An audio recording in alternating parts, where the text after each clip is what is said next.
It is alarming to encounter situations where contractors engage in unsafe and ineffective electrical practices. Grounding is a crucial safety measure that protects electrical systems and equipment from dangerous voltage spikes and electrical faults. A homeowner's belief that three-prong outlets always indicate grounded receptacles is a common misconception. Grounding requires a dedicated electrical path between the electrical system and the earth, which is typically achieved through a grounding conductor connected to a grounding rod. Attaching grounding pigtails to metal electrical boxes is an ineffective grounding practice. The effectiveness of a grounding system relies on a continuous and low-resistance path to the earth.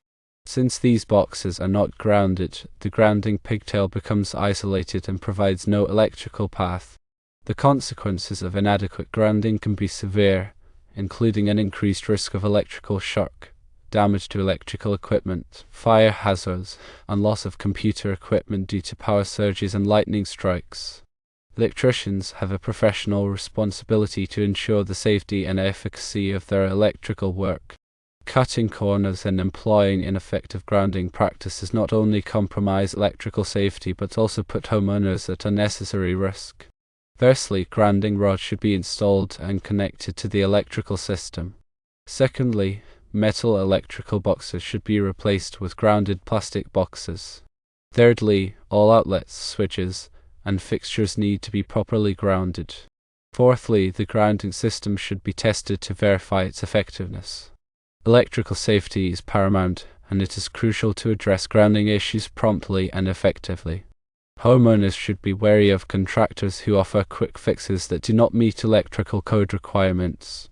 By adhering to professional standards and employing sound electrical practices, we can ensure the safety of our homes and equipment. Grounding ensures a safe path for electrical current in case of a fault. This minimizes the risk of electric shock, protects equipment from damage, and reduces fire hazards.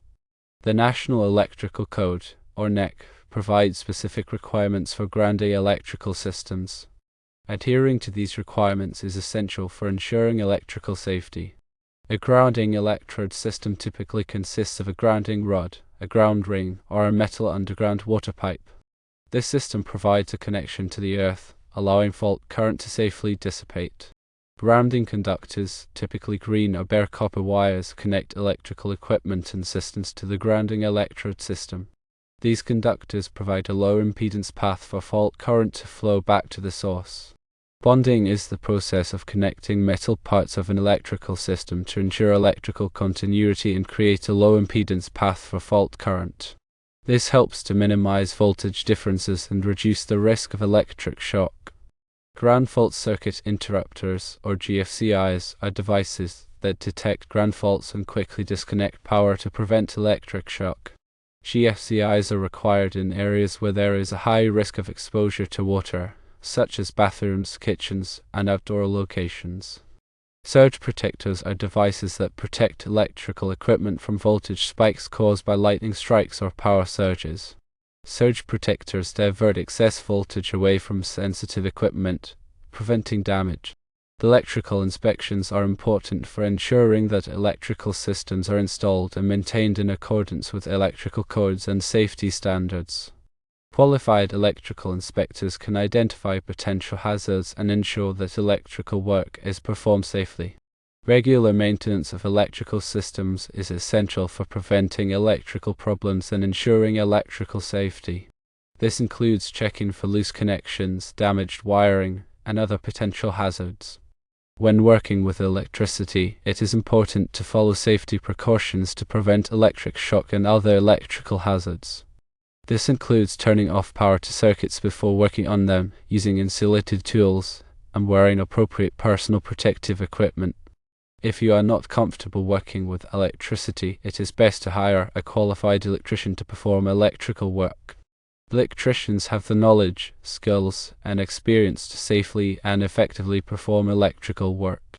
Improper grounding can lead to a variety of electrical problems, including equipment damage, electric shock, and fire hazards. It is important to ensure that electrical systems are properly grounded to protect people and property. Electrical codes and standards are constantly evolving to address new technologies and safety concerns. Staying up to date on the latest electrical codes and standards is essential for ensuring electrical safety. Grounding is a fundamental aspect of electrical safety. Understanding the principles of grounding and following proper grounding practices is essential for protecting people and property from electrical hazards.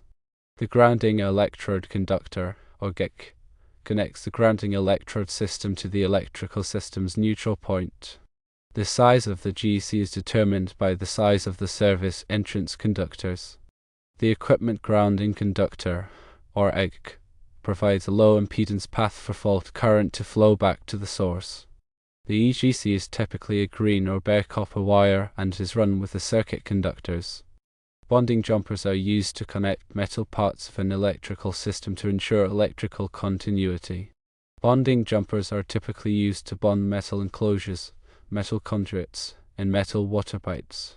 Grounding and bonding are essential for creating a safe and reliable electrical system. Proper grounding and bonding practices help to minimize the risk of electric shock, protect equipment from damage, and reduce fire hazards. Electrical systems should be inspected regularly to ensure that they are properly grounded and bonded. Any deficiencies should be corrected promptly by a qualified electrician. Grounding is not simply about connecting a wire to a metal rod in the ground. It's a comprehensive system designed to provide a safe path for fault current. The goal is to ensure that a circuit breaker or fuse will trip quickly in the event of a fault, preventing dangerous voltage from being present on metal parts of equipment. The grounding system works in conjunction with the overcurrent protection devices such as circuit breakers and fuses to provide a complete safety system. Overcurrent protection devices are designed to interrupt the flow of current in the event of an overload or short circuit. Grounding provides a path for fault current to flow back to the source, allowing the overcurrent protection device to trip and disconnect power to the circuit. The impedance of the grounding path is critical. A low impedance path ensures that fault current will flow quickly and reliably back to the source, allowing the overcurrent protection device to trip quickly. A high impedance path can limit the flow of fault current, delaying the tripping of the overcurrent protection device and increasing the risk of electric shock. The NEC specifies the minimum size and type of grounding conductors that are required for different types of electrical systems. It is important to follow these requirements to ensure that the grounding system is adequate to handle fault current. The grounding electrode system should be installed in accordance with the NEC. The NEC specifies the minimum depth and spacing requirements for grounding electrodes. The grounding electrode system should be tested to verify that it has a low resistance to earth. A ground resistance tester can be used to measure the resistance of the grounding electrode system. If the resistance is too high, additional grounding electrodes may need to be installed. It is important to protect grounding conductors from damage. Grounding conductors should be installed in conduit or otherwise protected from physical damage. Grounding conductors should also be protected from corrosion. Corrosion can increase the resistance of the grounding path, reducing its effectiveness.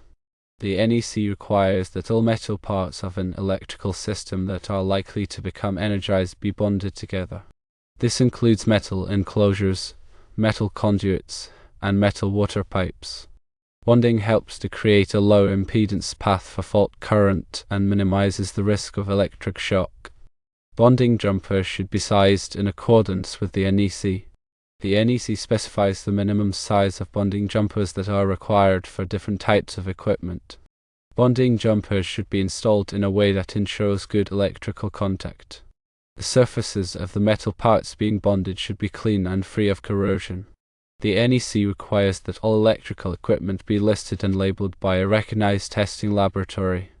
Listing and labeling indicates that the equipment has been tested and meets safety standards. It is important to use only listed and labeled electrical equipment. Using unlisted or unlabeled equipment can increase the risk of electrical shock and fire. When working with electricity, it is important to be aware of the potential hazards. Electricity can be dangerous and can cause serious injury or death. It is important to follow safety precautions when working with electricity. Always turn off power to the circuit before working on it. Use insulated tools. Wear appropriate personal protective equipment. If you are not comfortable working with electricity, hire a qualified electrician.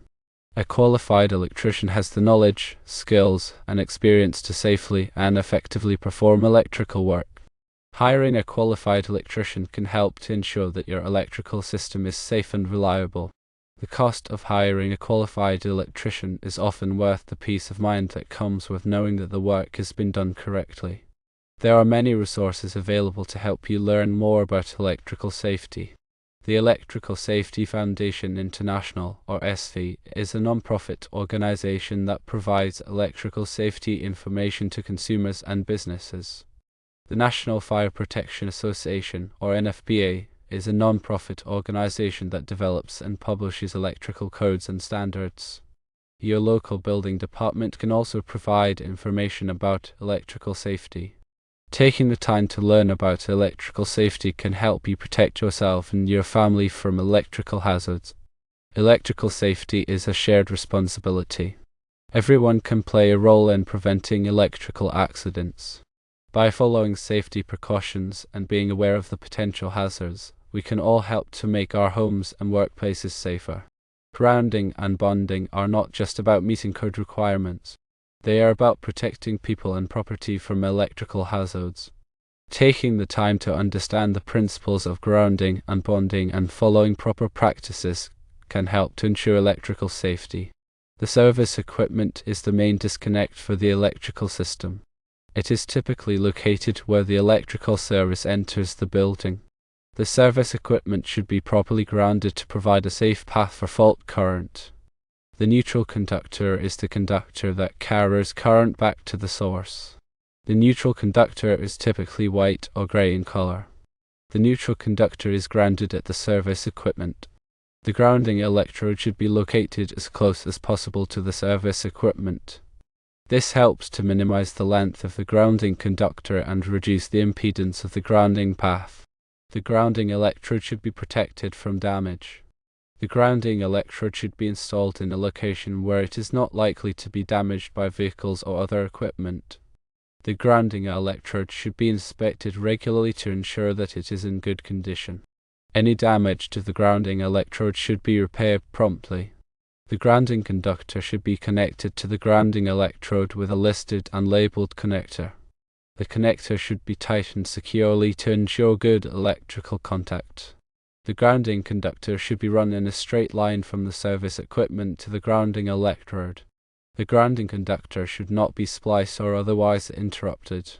The grounding conductor should be protected from corrosion. The grounding conductor should be installed in a location where it is not exposed to moisture or other corrosive substances. The grounding conductor should be inspected regularly to ensure that it is in good condition. Any corrosion to the grounding conductor should be cleaned and the conductor should be protected from further corrosion. The bonding jumpers should be sized in accordance with the NEC. The bonding jumpers should be installed in a way that ensures good electrical contact. The surfaces of the metal parts being bonded should be clean and free of corrosion. The bonding jumpers should be tightened securely to ensure good electrical contact. The bonding jumpers should be protected from damage. The bonding jumper should be installed in a location where they are not likely to be damaged by vehicles or other equipment. The bonding jumpers should be inspected regularly to ensure that they are in good condition. Any damage to the bonding jumpers should be repaired promptly. Grounding and bonding are essential for electrical safety. By following proper grounding and bonding practices, we can help to protect people and property from electrical hazards. The information provided in this narration is for informational purposes only and should not be considered as professional electrical advice. If you have any questions about electrical safety, please consult with a qualified electrician. Always follow all applicable electrical codes and safety standards when working with electricity. Electricity can be dangerous and can cause serious injury or death. Be careful and take all necessary precautions when working with electricity. The older two-conductor non-metallic sheath cable acts as a dedicated grounding conductor. This means that any equipment connected to outlets on these circuits relies on other means for grounding, which may not be reliable or safe. Connecting a grounding pigtail from a 3-prong receptacle to an ungrounded metal box creates a false sense of security. The box itself is not grounded, so the pigtail provides no actual grounding path. This is a common but dangerous practice that does not meet electrical code requirements. Replacing 2-prong receptacles with 3-prong receptacles without providing a proper grounding path is a violation of the NEC. The NEC requires that all 3-prong receptacles be properly grounded.